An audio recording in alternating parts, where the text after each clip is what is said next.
Hi everyone on YouTube, this is Jeff from jeffmobile.com.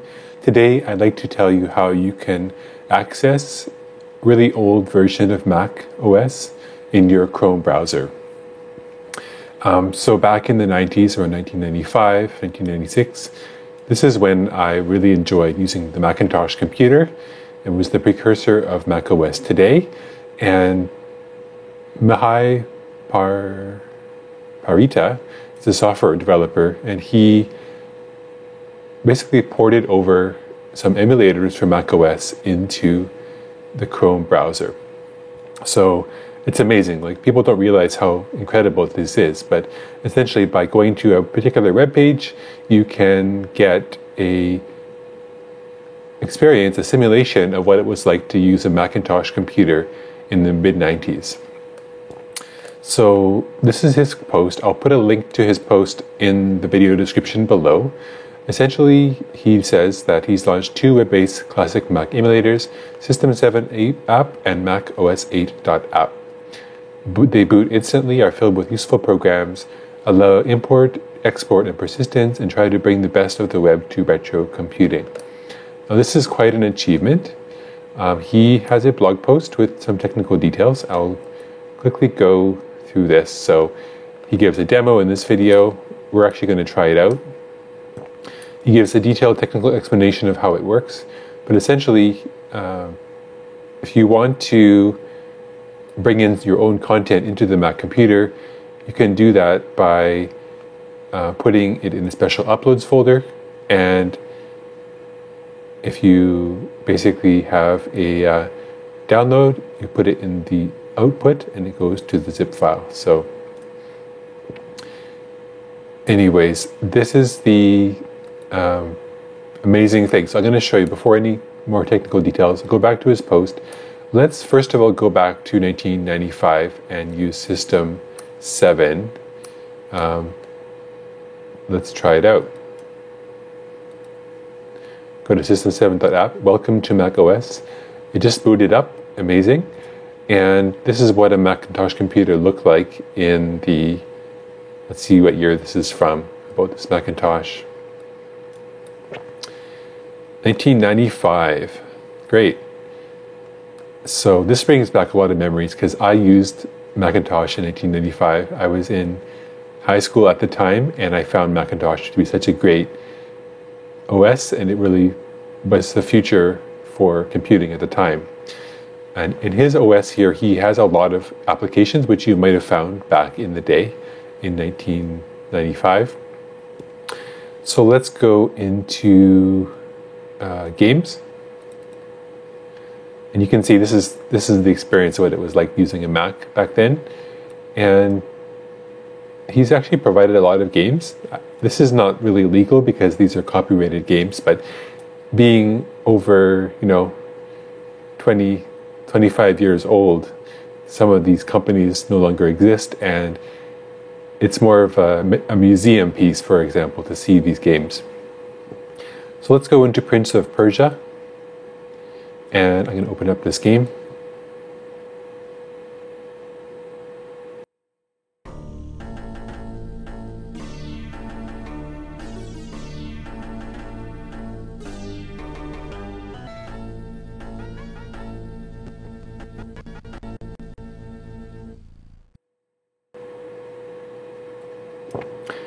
So let's quit this game. There's a lot of things you can explore. There's even old versions of Photoshop, some applications for kids. One I really like is called KidPix. And this game, if you remember being a kid in the 90s, you might have used KidPix at school. And this is the classic game that many kids played back in 1994. This belongs to me, so thank you very much. It was a basic drawing application, and unfortunately it just quit. But you may have better luck at this than I do. Essentially, you can play around with this Macintosh and try using all the various applications. I was able to get KidPix working on the newer version of Mac that he provided. So Let's go right over to the other one. I'll close this window. Go to macOS 8.app, and this is obviously a bit newer. It's a bit more colorful, and it's more advanced. So let's go into see how old this one is. This is 1997, so 2 years later, Apple came out with this OS system, macOS 8.1. Now let's try to play KidPix. I'll go to Graphics and KidPix. I think this KidPix actually does work, so let's try it out. This is KidPix 2. Well, again, I'll say it's Jeff's KidPix. And let's try it out. I think this does work. Belongs to Jeff. So, doing some drawing. Even makes a little sound.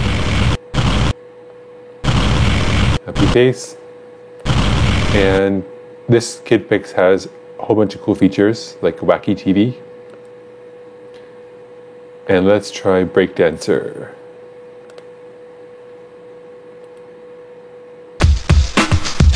So cool.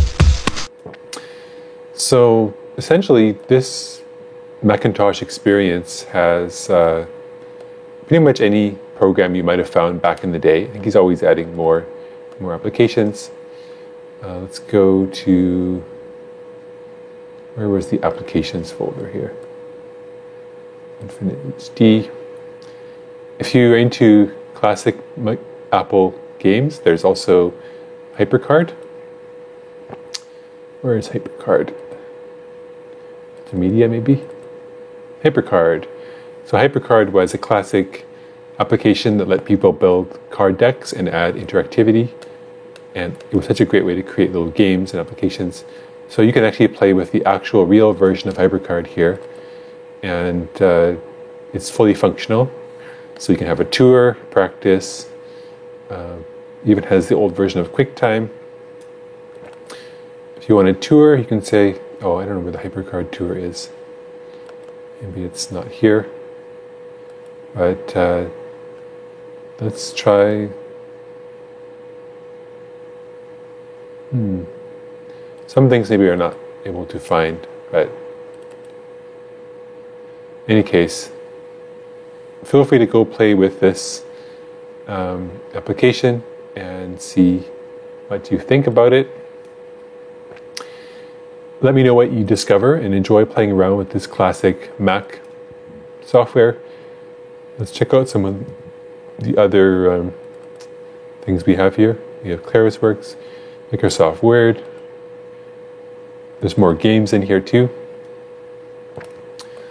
So you can see we've got Civilization 1, the classic game, Indy and the Last Crusade, F-8T Hornet, SimCity 2000, and the original SimCity. It actually works. Oregon Trail, Risk. So if you like classic games, this is a great place to play some games. Even has the first version of Warcraft and Warcraft 2. Still very great games. So I'll end this this recording now, and hope you had a great day. Enjoy playing around with the Macintosh emulators provided by Mihai Paraperita. I'm not sure how long these will actually be available, because if it gets too popular, maybe Apple will try to shut it down, because it is copyrighted applications. But in the meantime, enjoy playing with Macintosh, and I'll see you later. My name is Jeff from jeffmobile.com. I have a blog at jeffmobile.com. So this is my blog. I'll be posting the video from today here, as well as on my YouTube channel, which is youtube.com/jeffmobile. So here we go. Welcome to my channel. Have a great day, and don't forget to subscribe. I'll talk to you soon.